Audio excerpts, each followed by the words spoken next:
Começando aqui com o barraco do Chiquini lá no podcast do Sestaro, o Ironcast. Assistam e depois eu volto aqui com o meu comentário. É bem rapidinho. O Lula é corrupto? Não, não posso dizer isso. O Lula é corrupto? Não, não posso dizer isso. Isso é crime. Não há nenhuma condenação contra ele hoje, já. Você pode cometer crime, eu não cometo crime. O Lula é o maior corrupto da história do Brasil. Para mim, eu posso dizer que no governo Lula, todas as corrupções e maiores o Brasil hoje descobriu quem é Sestaro e o desserviço que você faz. Esse que acaba de dizer, e o desserviço que você faz. Fala aí, olha pro meu olho e fala. Estou me retirando porque temos um militante do Lula aqui, ó. É Lula, é Lula, Lula, você é Lula, seu infiltrado. O Lula é corrupto? Não. Então tá aí, Sestaro diz que não pode chamar o Lula de corrupto, que isso é crime e ele não comete crimes. Gente, sinceramente, né? Depois de todos os escândalos, adotar a postura do William Bonner e dizer que Lula nada deve à justiça é, no mínimo, questionável. Mas vamos aqui às notícias sobre as eleições de 2026. Lula se recusa a ser sabatinado na Globo. E olha que lá é jornalista do governo, boca de aluguel do governo. Lula abre mão de sabatina do Grupo Globo e indica tendência na atual campanha. Ou seja, parece que Lula não vai aos debates, pelo menos não no primeiro turno, né? Recusa do petista e indefinição de Flávio devem se estender aos debates promovidos na campanha. Estudo aponta que o custo eleitoral não é o mesmo para os dois. Agora, vamos combinar que se o Lula realmente tivesse feito um bom governo, ele faria questão de ir ao debate e mostrar os feitos. Só que o único feito deste governo é escândalos de corrupção e preço nas alturas de tudo no mercado. Flávio Bolsonaro fala a respeito da vice, afinal de contas está todo mundo querendo saber quem será a vice ou o vice de Flávio Bolsonaro, e ele postou isso daqui ontem de noite. Respeito demais o trabalho da imprensa que está me ligando sem parar, mas a vice-presidência da minha chapa terá o nome divulgado só amanhã, ok? Hoje, então, né? Isso aqui foi postado ontem de noite. Parece que hoje teremos a notícia da vice. Já aproveita, se inscreve e ativa o botãozinho da notificação que eu vou trazer em primeira mão aqui para vocês. Tenho certeza que o Brasil gostará. Esperamos muito que o Brasil goste. Rumo à vitória. Mas temos uma boa notícia lá no Rio de Janeiro, ó. Com muita honra e alegria, decidimos pelo nome de Carlos Jordi para o Senado Federal no Rio de Janeiro. Jordi é uma pessoa preparada, leal e um dos principais nomes da direita brasileira. Bora pra cima resgatar o Brasil e o Rio de Janeiro? Fiquei muito feliz com a notícia, então agora teremos aí uma dupla puro sangue com Portinho e Jordi, dois senadores que eu tenho certeza que não irão ficar de gracinha quando a pauta mais importante do Brasil vier à tona de novo, que é frear os abusos do Supremo. Ainda mais o Jordi, que já sentiu na pele, teve busca e apreensão, foi bem tenso. Fiquei muito feliz com essa notícia. Parabéns aí aos fluminenses, que terão duas ótimas opções nessa eleição. E vamos para o tema principal do vídeo, que eu sei que foi por isso que vocês clicaram aqui, para ver essa treta do cancelamento do visto da embaixadora. Quem deu em primeira mão e a notícia bem completa foi o Paulo Figueiredo, por isso que eu trouxe o post dele para a gente analisar aqui. Urgente: Estados Unidos cancelam o visto da embaixadora do Brasil em Washington. A informação foi dada há pouco por um oficial sênior do Departamento de Estado em ligação fechada com um grupo restrito de jornalistas convidados, do qual participei. Então, primeiramente, já sabemos aqui que o Paulo tem uma relação de proximidade com algumas figuras do governo dos Estados Unidos, já participou de diversas reuniões e traz pra gente a notícia de uma fonte primária, sem aquele viés da mídia militante, né? Então, a embaixadora Maria Luísa Viotti, chefe da missão brasileira nos Estados Unidos, teve o visto cancelado. Estamos muito tristes com isso. A medida é retaliação direta à recusa do governo Lula em conceder o agreement a Daniel Pérez, o embaixador americano indicado por Trump a Brasília, para Brasília. Então a gente acompanhou a indicação, já vou falar sobre o perfil desse embaixador que foi aprovado na sabatina lá no Senado e todos os desdobramentos. Vamos continuar aqui na nota do Paulo. Perguntei diretamente ao oficial se novas ações de vistos e novos cancelamentos estão sendo considerados e a resposta foi curta e devastadora. Outras ações não estão descartadas. Então aí a gente estava vendo essa semana passada, a respeito dos boatos de volta da Magnitsky, de cancelamento de vistos de outras autoridades, e parece que essas medidas não estão descartadas. O governo americano descreve um padrão de hostilidade brasileira que se acumulou ao longo do ano. Darrenberry, conselheiro sênior para o Brasil, foi barrado em uma visita anterior, que ele queria visitar o Bolsonaro, né? Depois, o secretário assistente Riley Burns e o secretário assistente adjunto Sam Sampson tiveram os vistos negados para o que o Washington classifica como uma visita de rotina. Inclusive, a gente analisou essa notícia na época, saiu no Washington Post. Segundo a esquerda, eles vinham aqui para atacar as urnas, e a informação oficial é que eles viriam até para ver a questão da liberdade de expressão, visto que na última eleição isso foi bem tumultuado, teve queda do Twitter, multa às empresas dos Estados Unidos, então faz bastante sentido uma visita para esse assunto.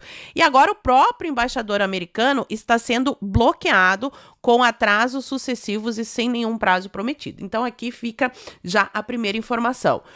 O embaixador que os Estados Unidos indicou para o Brasil, ele não foi recusado. Eles só estão ali dando uma bela enrolada. A condição foi colocada de forma explícita. O visto de Viotti será restaurado no momento em que o Brasil conceder o agreement a Daniel Pérez. Então, é uma medida de reciprocidade, né? Vocês aceitam o nosso embaixador, nós aceitamos a embaixadora de vocês. Nas palavras do oficial, reciprocidade é o nome do jogo, exatamente. Basta ter 2 neurônios para entender isso, mas enfim. Se um governo não deixa o outro trabalhar, o mesmo será feito de volta, porque não ter um embaixador complica bastante ali as relações diplomáticas entre países. E aqui está a dimensão histórica, gostei muito desse contexto que o Paulo deu, hein? Que o Itamaraty não vai querer que você entenda. Isso não tem precedente na história da relação Brasil e Estados Unidos. Em mais de 200 anos de relações diplomáticas ininterruptas desde 1824, nunca, repito eu aqui, nunca um embaixador brasileiro em Washington teve o visto cancelado pelo governo americano. Então, eu queria ver se isso acontecesse. Desculpa, eu sei que é meio clichê, mas eu queria ver se isso acontecesse num governo Bolsonaro, se não ia estar rasgando as calcinhas da Globo nesse momento. Mas como é do Lula, aí virou um negócio, oh meu Deus, pobrezinho do Lula. Vamos adiante. A última vez em que os Estados Unidos aplicaram essa medida contra um país do hemisfério foi em 2010, portanto há 16 anos atrás, contra a Venezuela de Hugo Chávez. Pois é, que droga, né? A gente falando que o Brasil vai virar a Venezuela e tem muita gente dizendo, o Brasil ainda não virou a Venezuela, vocês ficam fazendo pavor na população. É que tem etapas, não é assim um dia, agora é uma ditadura. Não, a coisa vai acontecendo e vai escalando. Na Venezuela aconteceu o mesmo. Foi revogado o visto do venezuelano. O motivo foi exatamente o mesmo. O Venezuela fez a mesma coisa que o Brasil. Olha só que coincidência. Caracas se recusou a aceitar Larry Palmer como embaixador americano e Washington cancelou o visto do embaixador venezuelano Bernardo Álvarez Herrera. O resultado? O que pode acontecer com o Brasil no futuro?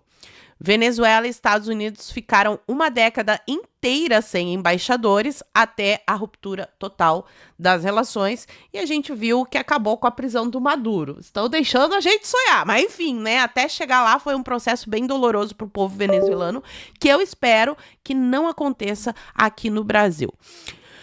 É essa a companhia em que Lula acaba de colocar o Brasil. O Departamento de Estado fez questão de dizer que atribui grande importância ao Brasil e a qualquer governo eleito que o povo brasileiro escolher, e aí em caixa alta aqui, de forma livre e justa. Achei meio que uma indireta. Se rolar uns paranauê esquisito na eleição, Pode ser que os estados não reconheçam, igual aconteceu na Venezuela, casualidades, enfim. E que deseja voltar à normalidade, mas o recado foi inequívoco.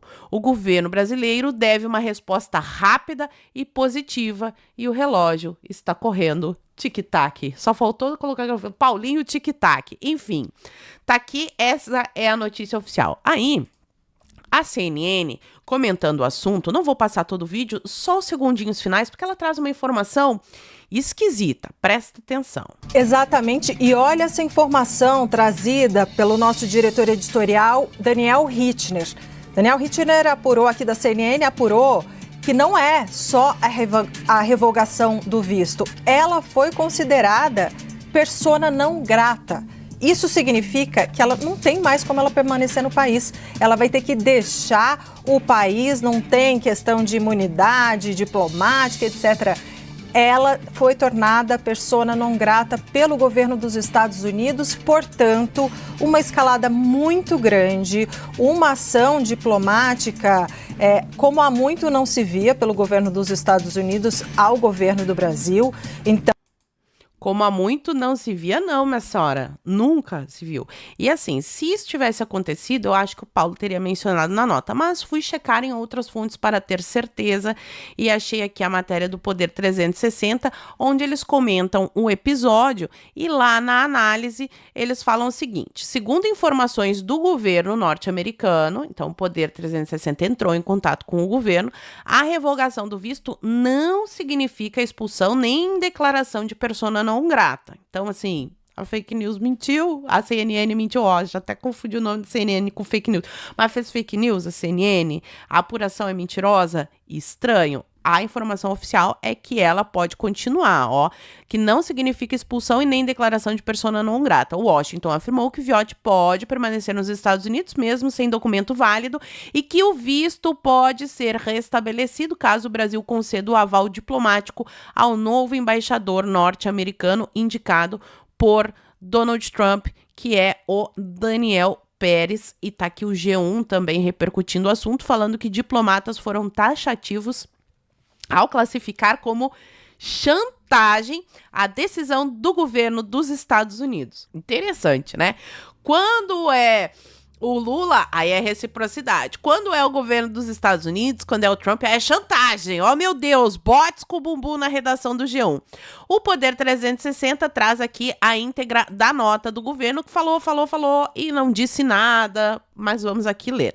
Nota em reação à decisão dos Estados Unidos de alterar o visto de embaixadora do Brasil em Washington. O governo brasileiro repudia a decisão anunciada hoje pelo Departamento de Estado dos Estados Unidos de alterar o visto da embaixadora do Brasil em Washington. As duas justificativas apresentadas são falsas. Ainda chama de mentiroso, né? O processo de concessão do agreement é confidencial e o nome designado só deveria vir a público depois de concedida a anuência, conforme estipula o artigo 4 da Convenção de Viena, blá, blá, blá, blá, blá, blá. O governo dos Estados Unidos anunciou publicamente sem avisar o Brasil. O Brasil segue estritamente o direito internacional, menos se você decide educar o seu filho em casa e dar a educação moral que fala na legislação internacional, e o Brasil não cumpre, mas enfim, os dois funcionários do governo norte-americano que tiveram seus vistos de entrada negados planejavam visitar o país para colocar em dúvida a integridade do sistema eleitoral brasileiro. E aqui eu quero fazer uma pausa, nem vou ler o resto do blá blá blá, que vai todo nesse nível.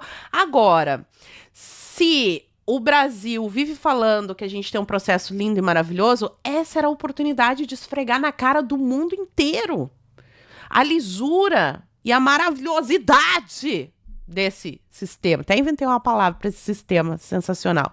Então, assim, é no mínimo esquisito não querer visitas internacionais, só a visita internacional dos coleguinhas, né? Se é bom, esfregue na cara da sociedade que é bom. Enfim, e para ficar bem claro, o governo Lula está, sim, dando um chá de cadeira, tá aqui a matéria do Estadão, a gente chegou a ver essa matéria aqui no canal, e indicado por Trump para a Embaixada dos Estados Unidos no Brasil. Então, assim, o governo dos Estados Unidos não é idiota. que o Lula vai conseguir ficar enrolando. Eles entenderam muito bem a situação. E o embaixador em questão é esse aqui, seu Daniel Pérez, maravilhoso, também descendente de cubanos. E aqui, ó, é revigorante ter alguém falando com tamanha clareza, direta e moral sobre a necessidade de mudança em Cuba. Os amiguinhos do Lula. Obrigado, secretário Marco Rubio, outro queridão, pelo seu serviço a esta nação e pelo compromisso com a liberdade. Tá explicado porque o governo do PT não quer esse embaixador? Bela Megali traz a manchete. Eduardo Bolsonaro esteve em Washington dias antes de os Estados Unidos revogar o visto da embaixadora brasileira. Pronto. A Globo agora, a culpa é do Eduardo, né? Tarifaço, culpa é do Eduardo. Não é do Lula. Vamos aqui só a um breve histórico, né? Na cúpula do G7, o Lula chamou o Trump de mau exemplo para a democracia. Teve o episódio em 2024, durante a eleição, do assessor do Trump, que foi interrogado pela Polícia Federal por ordem de Moraes.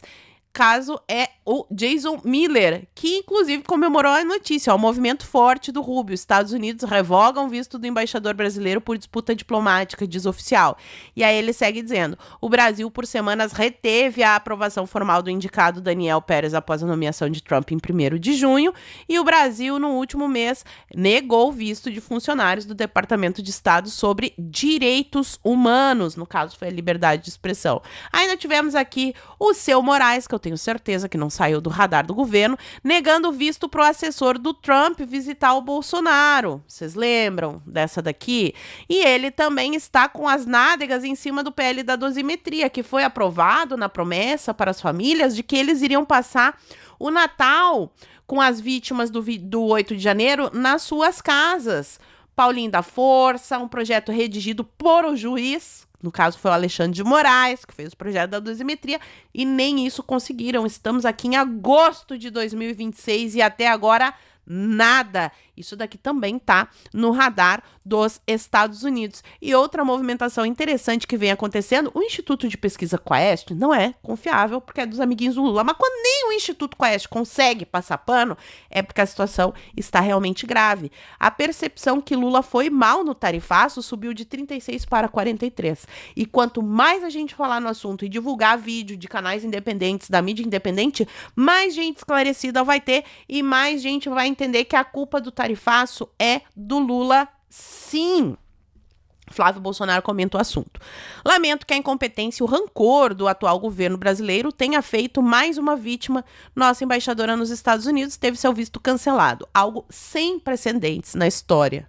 Ano que vem o Brasil terá um novo presidente da República que defenderá os interesses da nação brasileira e voltará a ter relações respeitosas com todos os países. E assim esperamos, até porque a crise na Argentina ganhou um novo capítulo. A dura reação diplomática do governo Lula aos ataques de Milei.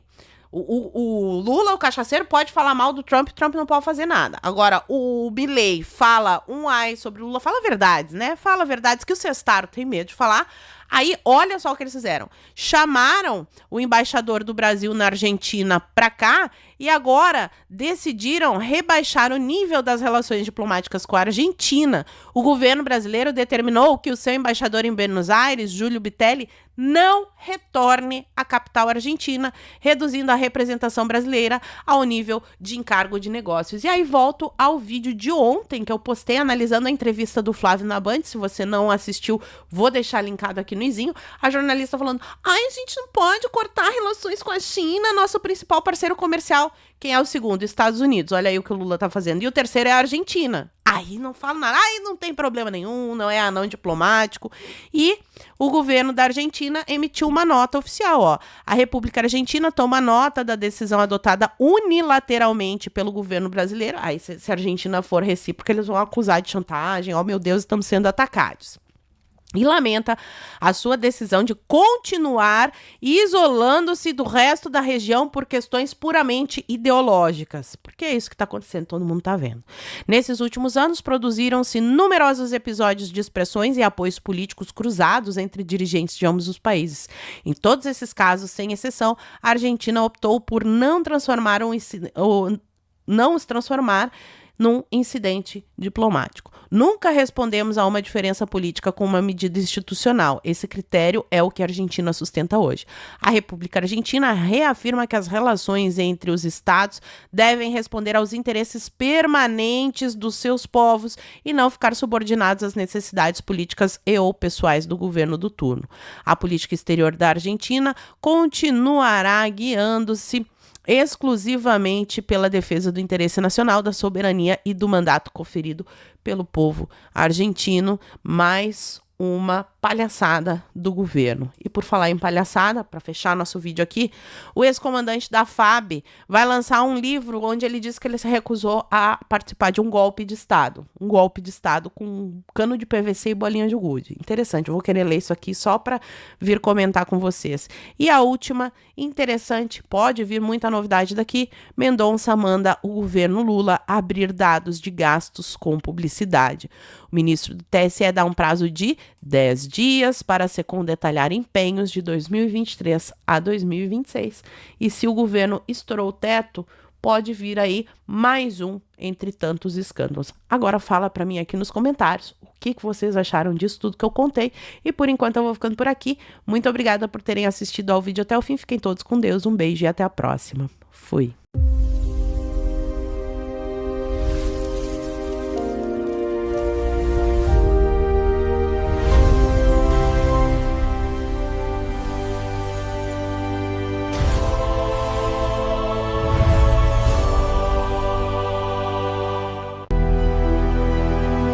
Experience the future. The world's leading displays,